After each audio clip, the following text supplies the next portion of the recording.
Je n'oublierai jamais cette nuit. Le genre de souvenir qui brûle dans ta mémoire, qui ronge ton âme et qui change à jamais la façon dont tu regardes les gens. Tout a commencé par un simple doute, une intuition que quelque chose n'allait pas. Ma femme était distante, trop souvent scotchée à son téléphone, des sourires secrets, des excuses pour rentrer tard. Je me disais que je me faisais des films, mais au fond, je savais. Un soir, j'ai décidé de rentrer plus tôt du travail. J'avais ce pressentiment qui me collait à la peau. Mon cœur battait si fort que j'avais du mal à respirer. Quand j'ai ouvert la porte de notre chambre, ce que j'ai vu m'a détruit. 3 hommes, 3 inconnus, et elle, sur notre lit, mon lit, notre lit conjugal. Elle riait, elle jouissait, elle ne s'arrêtait même pas quand nos regards se sont croisés, comme si j'étais devenue invisible. À cet instant, je n'étais plus un mari. J'étais un fantôme qui observait sa propre vie voler en éclats. Mon sang s'est glacé, puis il a bouilli. J'avais envie de hurler, de frapper, de tout casser. Mais je n'ai rien fait. Pas encore. J'ai refermé la porte, lentement, et j'ai attendu.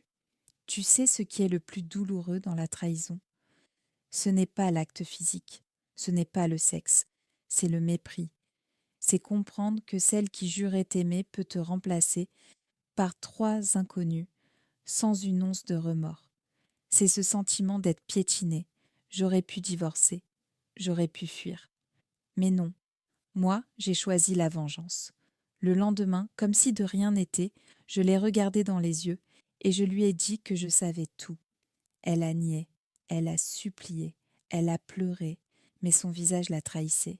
Elle avait peur, pas de me perdre, mais de perdre son confort, son argent, son image. Alors j'ai frappé là où ça fait mal.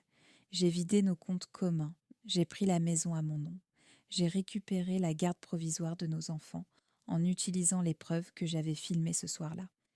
Et pour la dernière touche, je l'ai laissée seule avec ses amants d'un soir. Sans toit, sans argent, sans excuse valable. Elle croyait pouvoir me briser, mais c'est elle qui s'est effondrée. Je ne dis pas que j'ai retrouvé la paix immédiatement. La trahison laisse des cicatrices. Mais ma vengeance m'a rendu ce qu'elle m'avait volé. Ma dignité. Aujourd'hui encore, quand je ferme les yeux, je revois cette scène. Mais je souris parce que je sais que j'ai repris le contrôle. Et si toi aussi tu as déjà été trahi, si tu as connu ce feu qui brûle de l'intérieur, sache que tu n'es pas seul. Il existe des rencontres où la passion est sincère, où l'intensité est réelle. Et si tu veux vivre ce genre d'expérience interdite, clique sur le lien juste en dessous. Tu verras, certaines aventures valent la peine d'être vécues, même quand on a connu le pire. https://bit.ly/confession interdite. Si cette histoire t'a touché, même un peu, laisse un commentaire, dis ce que tu ressens. Parfois, on a juste besoin d'être écouté. Abonne-toi pour plus de récits intimes, réels et puissants. Et clique sur les liens si toi aussi tu veux vivre ce type d'aventure. Ce n'est que le début. Tu veux savoir ce qui s'est passé après et pourquoi cette histoire d'infidélité a tout détruit. J'ai raconté la suite complète ici sur avisdejulie.fr/avis secret.